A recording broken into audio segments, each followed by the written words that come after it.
नमस्कार, आप देख रहे हैं वीआईपी न्यूज। मैं हूं आपके साथ शुभांगी ठाकुर। बढ़ते हैं खबरों की ओर।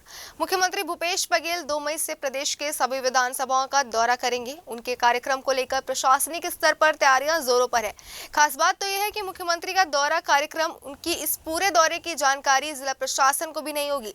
जिला प्रशासन को एक दिन पहले ही दौरे की जानकारी दी जाएगी ताकि योजनाओं के क्रियान्वयन की जमीनी सच्चाई पता चल सके। मुख्यमंत्री शासकीय योजनाओं के क्रियान्वयन की समीक्षा भी करेंगे। इस दौरान लापरवाही बरतने वाले अफसरों पर गाज भी गिर सकती है, इसलिए जिला स्तर पर भी तैयारियां शुरू हो गई है। मुख्यमंत्री प्रदेश के सभी 90 विधानसभाओं में शासन की जन कल्याणकारी योजनाओं के क्रियान्वयन का जमीनी स्तर पर अवलोकन करेंगे। आम लोगों, जनप्रतिनिधियों, सामाजिक संगठनों से चर्चा कर उनका फीडबैक भी लेंगे।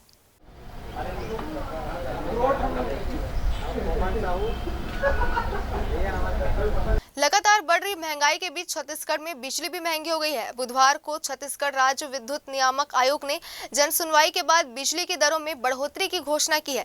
नई दरों के मुताबिक घरेलू उपभोक्ताओं के लिए लगभग प्रति यूनिट 10 पैसे अधिक देना होगा। वहीं फैक्ट्री सहित अन्य उपभोक्ताओं के लिए 15 पैसे प्रति यूनिट की बढ़ोतरी हुई है।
उसके ऊपर पे आयोग ने सुनवाई करी 2 दिन 24 और 25 फरवरी को।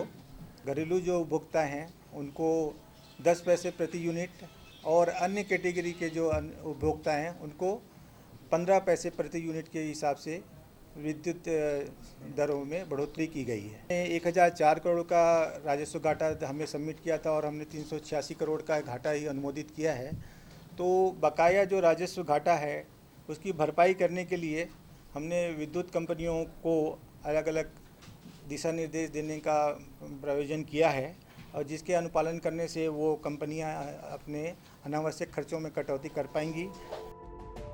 बिजली की नई दरें 1 अप्रैल 2022 से प्रभावी हो चुकी हैं, यानी अप्रैल के महीने का बिजली बिल नए टैरिफ के हिसाब से आएगा। आयोग ने स्पष्ट किया है कि गैर सब्सिडी वाले कृषि पंप वाले उपभोक्ताओं को ऊर्जा प्रभार में 20% की छूट जारी रहेगी। ग्रामीण क्षेत्रों, बस्तर विकास प्राधिकरण और सरगुजा विकास प्राधिकरण क्षेत्र में संचालित अस्पतालों, नर्सिंग होम, डायग्नोस्टिक सेंटर के लिए प्रचलित बिजली दरों में 7% की छूट दी जाएगी। यह छूट पहले भी मिल रही थी। राज्य शासन द्वारा टेक्सटाइल उद्योग, जूट उद्योग और एथेनॉल उद्योग की स्थापना के लिए बी स्पोक पॉलिसी के तहत विभिन्न क्षेत्रों में छूट दी जा रही है।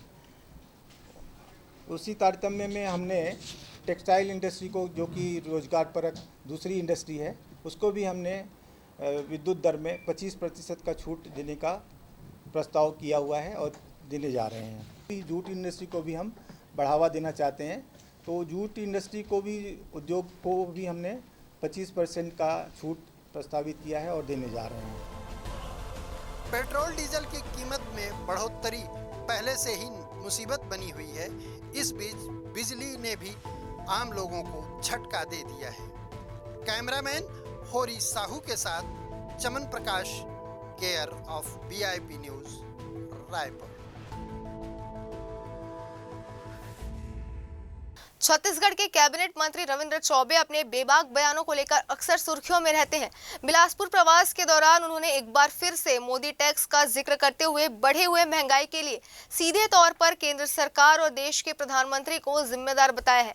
पेट्रोल डीजल के बाद कोयले की कीमतों में हुए इजाफे के लिए छत्तीसगढ़ के एग्रीकल्चर मिनिस्टर ने देश के प्रधानमंत्री को आड़े हाथों लिया और कहा कि वो महंगाई दूर करने की बात किया करते थे, लेकिन अब तो महंगाई दुगनी हो गई है।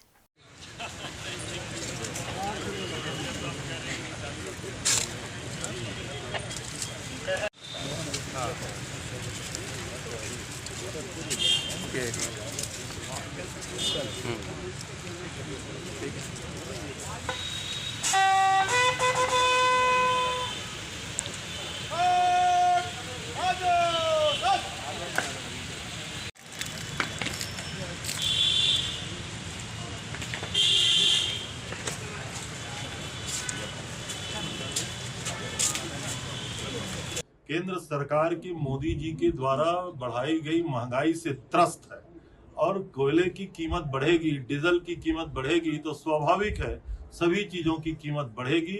इससे आप आकलन लगा सकते हैं। इसलिए जो नारा उन्होंने दिया था कि महंगाई कम करेंगे, दुर्भाग्य से महंगाई लगभग दुगनी हो गई है और किसानों के सामने तो बड़ा धर्म संकट है। मैं तो हमेशा कहता हूँ 1 एकड़ के धान की खेती करने वाले किसान को 13 घंटे ट्रैक्टर चलाना पड़ता है और माननीय मोदी जी जब प्रधानमंत्री बने थे तो डीजल की कीमत 52 रुपया लीटर थी और लगभग अब वो 110 रुपया पार हो रहा है। तो प्रति एकड़ जो मोदी टैक्स है डीजल में, किसानों की जो लागत है उसमें लगभग 3,500 रुपया अतिरिक्त खर्च 1 एकड़ पीछे किसानों को करना पड़ रहा है। इसका मतलब है कि महंगाई का जवाबदार केवल और केवल मोदी सरकार है। रायगढ़ में भीषण गर्मी के मद्देनजर स्कूल संचालन को लेकर पहले शिक्षा विभाग ने सुबह स्कूल लगाने का आदेश जारी किया था, पर कुछ प्राइवेट स्कूल उस आदेश को नहीं मान रहे थे और उस आदेश में छुट्टी का समय भी नहीं दिया गया था, जिसे लेकर एनएसयूआई जिलाध्यक्ष ने अपने कार्यकर्ताओं के साथ जिला शिक्षा अधिकारी के कार्यालय पहुंचकर 24 घंटे का अल्टीमेटम दिया कि अगर 24 घंटे के भीतर बच्चों के स्कूल लगने के समय को सुबह नहीं किया जाता है तो एनएसयूआई ने शिक्षा विभाग की बिजली काटने का निर्णय लिया था, जिसके बाद अब स्कूलों को शासन के आदेशानुसार सुबह खोलने का निर्णय लिया गया है।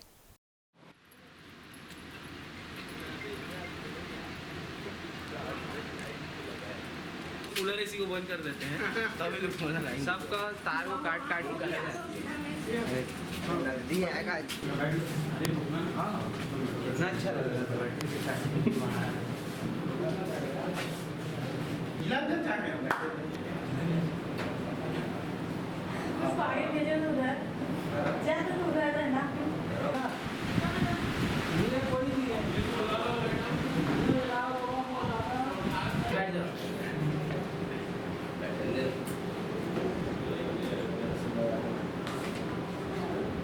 ये कल एनएसयूआई ने जिला शिक्षा अधिकारी को शाला संचालन के लिए अल्टीमेटम दिया था।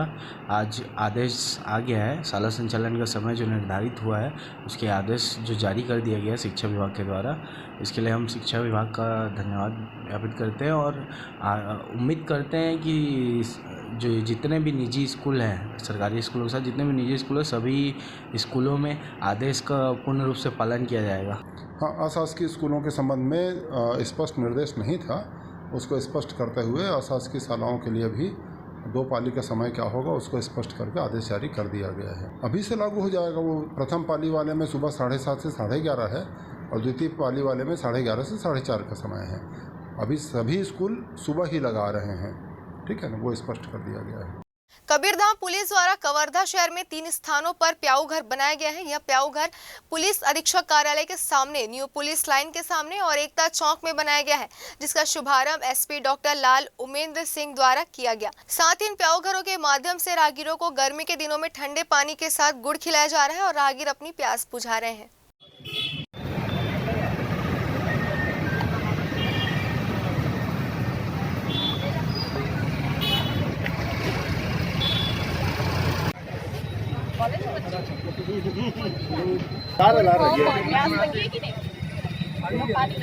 तो बोले चलते हैं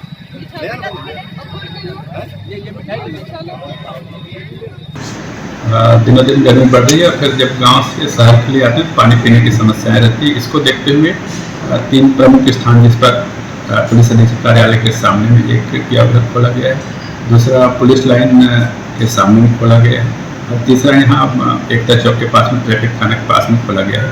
तीनों जगहों पर ये देखने में आ रहा है कि गाँव वाले आने वालों को आवश्यकता के हिसाब से बहुत ज़्यादा ज़रूरत होती है, तो इन तीनों जगहों पर पीने का ठंडा पानी और गुड़ की व्यवस्था की गई है ताकि लोगों को पीने के साथ में गुड़ मिल जाए, जिससे थोड़ी सी थकान महसूस होती है तो थकान कम हो और वहाँ छाँव में बैठ करके थोड़ी देर सुस्ता सके, ऐसा कोई व्यवस्था किया गया है। और अभी सभी थाना प्रभारियों को भी बताया गया है कि अपने अपने थाना क्षेत्र में शुद्ध पीने की पानी की व्यवस्था करें ताकि लोगों को, राहगीरों को थोड़ा सा पानी की सहूलियत हो पाए और उनको पानी पिला पाए। वक्त तो चला एक छोटे से ब्रेक का, ब्रेक के बाद जल्द लौटेंगे। छत्तीसगढ़ कटोरा धान का, कला के संधान का, संस्कृति धर्म की शान का, साहित्य के मान का, प्रगति के अभिमान का छत्तीसगढ़। देखिए खबरें वीआईपी न्यूज पर। ब्रेक के बाद एक बार फिर आप सभी का स्वागत है। बढ़ते हैं अगली खबरों की ओर। कांकेर में महावीर जयंती के पावन अवसर पर जैन समाज द्वारा शोभा यात्रा बड़े ही धूमधाम से गाजे बाजे के साथ निकाली गई, जिसमें अलग अलग संगठनों द्वारा आतिशबाजी और पानी पिलाकर शोभा यात्रा का स्वागत किया गया, जिसमें जैन समाज के काफी संख्या में लोग मौजूद रहे।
गौठानों के संचालन को बेहतर बनाने के उद्देश्य से रायगढ़ जिले में गौठान पहुंच दिवस मनाया गया, जिसमें जिले में संचालित सभी गौठानों में एक ही दिन में पूरे जिले के विभिन्न अधिकारियों द्वारा निरीक्षण कर वहां मौजूद सुविधाओं और संचालन का फीडबैक लिया गया। गौठानों का संचालन अधिक सुदृढ़ करने के उद्देश्य से जिला कलेक्टर के निर्देश पर सभी अधिकारियों ने जिले के सभी गौठानों का निरीक्षण किया।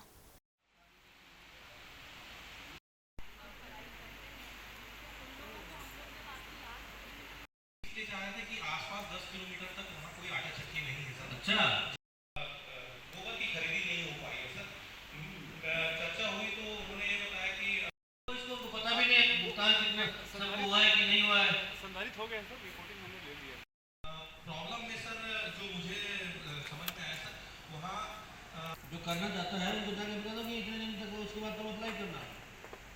अभी कितने साल तक? आज गौठान में जो निरीक्षण हमारे सभी अधिकारियों ने किया था, हर गौठान के लिए एक वरिष्ठ अधिकारी की ड्यूटी लगाई गई थी और सीएम साहब का विजिट अभी होना है थोड़े दिन बाद। तो सभी गौठानों में क्या चल रहा है, वहाँ पर गौठान सक्रिय है कि नहीं, वहाँ पर जो एसएचजी काम कर रहे हैं कि नहीं ठीक से, वहाँ पर जो गौठान समिति एक्टिव है कि नहीं, वहाँ पर पैरा की क्या स्थिति है, पशु आते हैं कि नहीं, मल्टी एक्टिविटी चल रही है कि नहीं, चारागाह की क्या स्थिति, इन सब का धरातल पे कैसे क्रियान्वयन हो रहा है उसकी एक्चुअल स्थिति जानने के लिए उनको सबको भेजा गया था। आज उसकी डीब्रीफिंग चल रही है, एक एक की जो है सुनवाई चल रही है कि हाँ क्या प्रॉब्लम्स है और संबंधित अधिकारी नोट कर रहे हैं ताकि उसको ठीक करवा सके और अगले विजिट में वो दूर हो सके। गरियाबंद में जिला मुख्यालय स्थित गांधी मैदान में एक दिन का अवकाश लेकर छत्तीसगढ़ टीचर्स एसोसिएशन जिला गरियाबंद जिला अध्यक्ष परमेश्वर निर्मलकर और प्रांतीय संगठन मंत्री यशवंत बघेल के अगुवाई में 2 सूत्री मांग को लेकर गांधी मैदान में धरना प्रदर्शन कर मुख्यमंत्री के नाम अपर कलेक्टर को ज्ञापन सौंपा गया।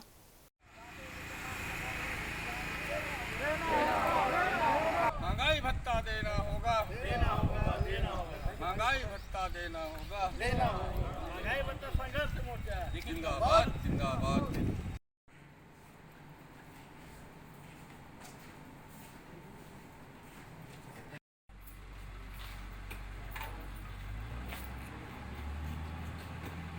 आज पूरे छत्तीसगढ़ में छत्तीसगढ़ महंगाई भत्ता मोर्चा संघर्ष मोर्चा के आह्वान पर 11 तारीख 11, 12 और 13 को जिला मुख्यालय में धरना प्रदर्शन करके महंगाई भत्ता की मांग को लेकर के हम धरना प्रदर्शन पर बैठे हुए हैं।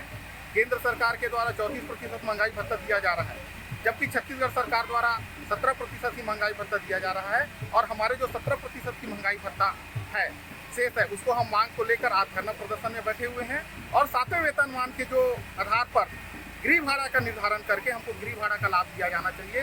महंगाई भत्ता संघर्ष मोर्चा के बैनर तले आज जिला स्तरीय 2 बिंदुओं पर हमारा मांग हेतु धरना प्रदर्शन गांधी मैदान में किया जा रहा है। और 2 बिंदु यह कि पहला हमारा जो केंद्रीय कर्मचारी के समान जो 17% का महंगाई भत्ता DA पेंडिंग है उसको सरकार तत्काल माने। दूसरा यह कि गृह भाड़ा को 7वें वेतनमान जो गृह भाड़ा देती है उस 7वें वेतनमान निरीक्षण करके हमें वो गृह भाड़ा दे।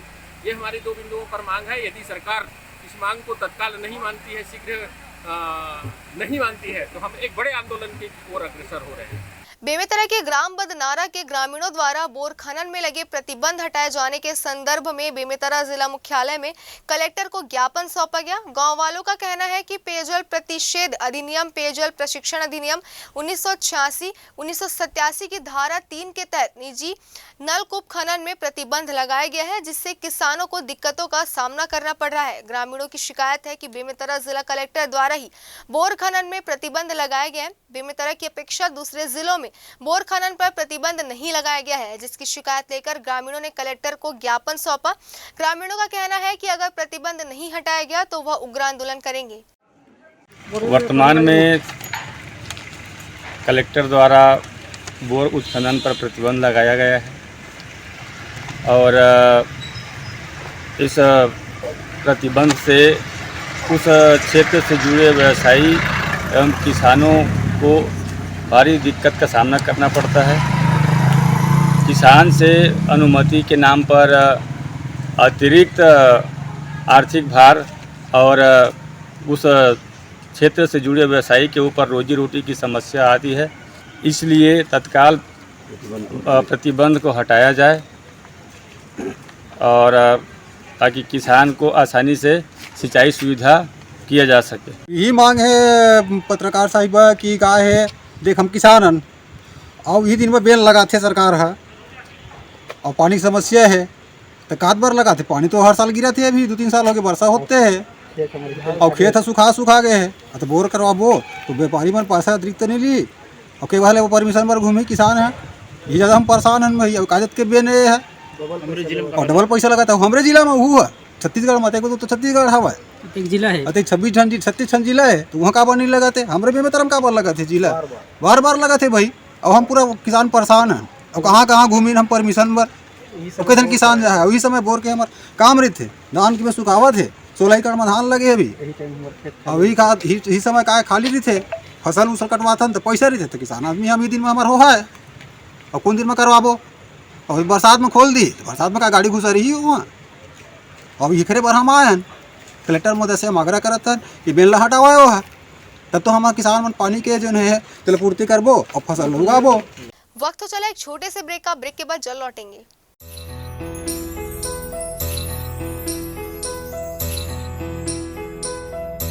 सड़कें देश दुनिया को जोड़ने का साधन है। प्रदेश भर में सड़क आवागमन को सुगम बनाने के लिए मुख्यमंत्री भूपेश बघेल ने 19 जून 2020 को शुभारंभ किया मुख्यमंत्री सुगम सड़क योजना का। इस योजना के जरिए प्रदेश भर की सभी शासकीय शालाएं, चिकित्सालय, महाविद्यालय, आंगनबाड़ी भवन, उचित मूल्य की दुकानें पक्के और 12 उपयोग करने लायक मार्ग से जुड़ेंगे।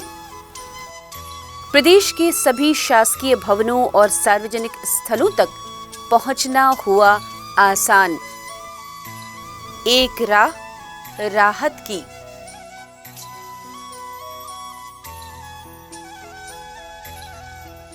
ब्रेक के बाद एक बार फिर आप सभी का स्वागत है। अब बढ़ते हैं अगली खबरों की ओर। एक बार फिर से रायपुर पुलिस को बड़ी सफलता मिली है। रायपुर से दुर्ग के अलग अलग थाना क्षेत्रों के अलग अलग स्थानों से 2 पहिया वाहन की चोरी करने वाले गिरोह का पुलिस ने पर्दाफाश किया है। आरोपियों द्वारा बाइक को चोरी करके पार्किंग जैसे स्थानों में रखा करते थे और उसे बेचने के लिए ग्राहक तलाश करते थे।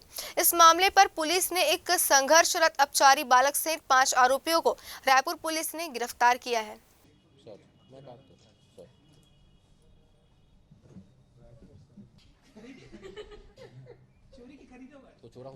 थोड़ी बोलेगा कि कोतवालीगंज, मौदापारा, खमतरई, डीडी नगर, टिकरापारा, राजेंद्र नगर ऐसे अलग अलग थाना क्षेत्रों में वर्ष 2021 में और 22 में मोटरसाइकिल चोरी की घटनाएं हुई थी, जिसमें हमारी एंटी क्राइम साइबर यूनिट की टीम लगी हुई थी। इसमें मुखबिर से जानकारी मिली कि वाहन चोर गिरोह के बारे में, तो उनसे फिर उनको अभिरक्षा में लेके पूछताछ किया। तो पूछताछ में इसमें 5 आरोपी और एक विधि के साथ संघर्षरत बालक है। इन सभी 6 से 25 नग मोटरसाइकिल इनकी निशानदेही पे बरामद किया गया है, जो अलग अलग थानों में चोरी हुआ था, और 25 मोटरसाइकिल बरामद किया गया था, जिसमें 11 मोटरसाइकिलों के लिए 41(1)(4) की कार्रवाई पृथक से की जा रही है। इनसे अभी और विस्तृत पूछताछ की जा रही है और पूछताछ के बाद आगे की वैधानिक कार्रवाई की जाएगी। सरगुजा के लखनपुर के शासकीय विद्यालय में एक शिक्षक द्वारा 9वीं की छात्रा के साथ अश्लील हरकत करते हुए दुष्कर्म की धमकी देने और छात्राओं को मोबाइल में अश्लील चित्र दिखाकर अश्लील हरकत करने का मामला सामने आया है, जिस पर 9वीं कक्षा की छात्रा के परिजनों द्वारा शासकीय विद्यालय लखनपुर पहुंचकर प्राचार्य से शिकायत करते हुए शिक्षक के खिलाफ कड़ी कार्रवाई की मांग की है। जिसके बाद प्राचार्य RK विश्वकर्मा को लखनपुर थाने पहुंचे सहायक शिक्षक के खिलाफ कार्रवाई को लेकर आवेदन दिया गया, लेकिन लखनपुर पुलिस द्वारा स्कूल की बदनामी और स्कूल में एडमिशन प्रभावित होने की बात कहते हुए आवेदन पुनः प्राचार्य को वापस कर दिया गया।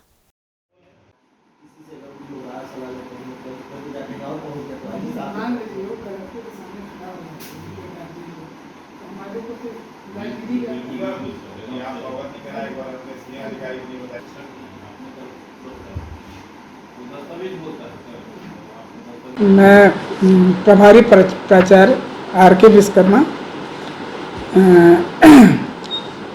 शासकीय कन्या उच्चतर माध्यमिक विद्यालय लखनपुर में ये जो प्रकरण है ये मेरे संज्ञान में 1 तारीख को आया। 31 की ये घटना है, 31 मार्च की ये घटना है और 1 अप्रैल को मेरे संज्ञान में आया। और जैसे ही मेरे संज्ञान में आया, मैंने उसी दिन श्रीमान जिला शिक्षा अधिकारी जी को दूरभाष के जरिए संपर्क किया और उनसे सलाह लिया। उन्होंने बोला कि आपने इस तरह से जो कार्रवाई करना है कीजिए आप। तो मैंने फिर अपने कार्रवाई में मैं थाना प्रभारी को चिट्ठी दिया, थाना प्रभारी को लिखा और वो जैसे बताए थे कि इसकी सूचना मुझको पत्र के माध्यम से दे दीजिएगा।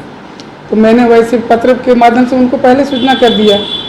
और यहाँ पर जब हम ये पत्र दिए, ये पत्र 4 तारीख को थाना में जब गया ये पत्र, तो उस समय वहाँ जो उच्च अधिकारी थे IPS, उनके द्वारा मुझे बताया गया कि यदि ये प्रकरण यदि इसमें थाने में आ जाता है, FIR हो जाता है, तो स्कूल की बदनामी होगी और फिर आपका एडमिशन वगैरह भी प्रभावित होगा, आप लोग पैसे दौड़ते दौड़ते थक जाएंगे।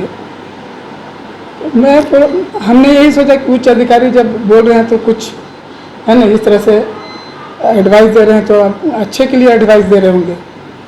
वो परिपत्र हमें सौंप दिए, वो जब जो कंप्लेन किया गया था मेरे द्वारा उसको सौंप दिया गया। उसके बाद उन्होंने DO साहब का नंबर मांगा, तो मैंने DO साहब का नंबर दिया, उनसे वो बात किए। बात में वो बोले कि आप एक स्थानांतरण के लिए एक चिट्ठी बनाओ और उसको मेरे पास भेज दो। मैंने उसको भी चिट्ठी वो दिनांक 5 तारीख को मतलब वो चिट्ठी लिखा था, जिस पर अभी तक कोई कार्रवाई नहीं हुई। सर ये बताइए, कक्षा 9वीं की छात्रा है वो, और ये हमारे यहाँ विज्ञान सहायक शिक्षक श्री राजकुमार सिंह पैकरा, इनके द्वारा यह कृत्य किया गया। क्या कृत्य किया गया था सर? कृत्य में लड़कियों के द्वारा जो बताया गया कि वो राजकुमार बोलता है कि मैं तुम्हारा रेप कर दूंगा, हाँ, और कुछ लड़कियों का कहना है कि फेसबुक से अश्लील चित्र दिखाते थे मोबाइल में। कन्या स्कूल लखनपुर में एक मामला सामने आया है जिसमें शिक्षक द्वारा 9वीं कक्षा की बालिका के साथ अश्लील बातें करने के मामला सामने में आए हैं। इसमें विभागीय जांच हो रही है, विभागीय कार्रवाई किया जा रहा है। सहायक विकासखंड अधिकारी इसमें जांच अधिकारी हैं, उन्होंने अपना बयान और ये सब दर्ज करके डीओ सरगुजा को अपना जांच रिपोर्ट प्रेषित कर दिया गया है। निश्चित तौर पर इस पर कार्रवाई होगी। रायपुर के खमतराई थाना क्षेत्र में मामूली विवाद में दो दोस्त के बीच लड़ाई ने खूनी मोड़ ले लिया और इस हमले में एक की मौत हो गई है। प्रार्थी राकेश यादव के मुताबिक उसका भाई रुपेश यादव और उसके साथी बल्लू चंद्राकर और छोटू चंद्राकर घूमने के लिए गए हुए थे, जहां रिंग रोड के पास में बाइक गिरने की बात को लेकर दोनों के बीच में विवाद हो गया। वहीं छोटू चंद्राकर ने रुपेश यादव को वहीं पड़े पट्टे से हमला किया था। हमले के बाद रुपेश यादव को मेकाहार अस्पताल में इलाज कराया जा रहा था। इलाज के दौरान रुपेश यादव की मृत्यु हो गई। इसमें आरोपी छोटू चंद्राकर के खिलाफ हत्या का मामला दर्ज कर अपराध पंजीबद्ध कर गिरफ्तार कर लिया गया है।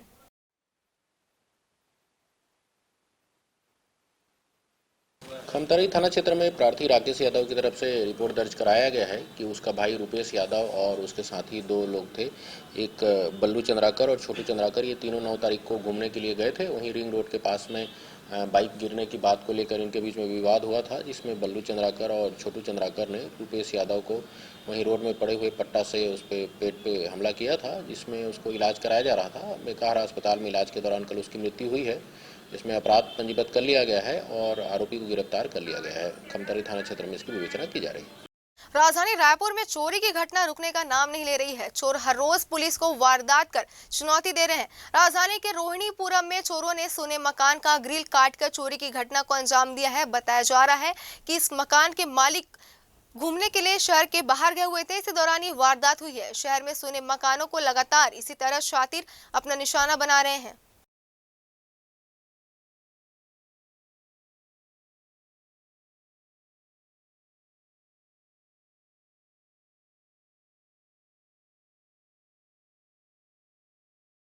रोहिणीपुरम में मिस्टर प्रताप राय चौधरी रहते हैं, जो रिटायर हो चुके हैं। ये सपरिवार शिमला घूमने गए थे।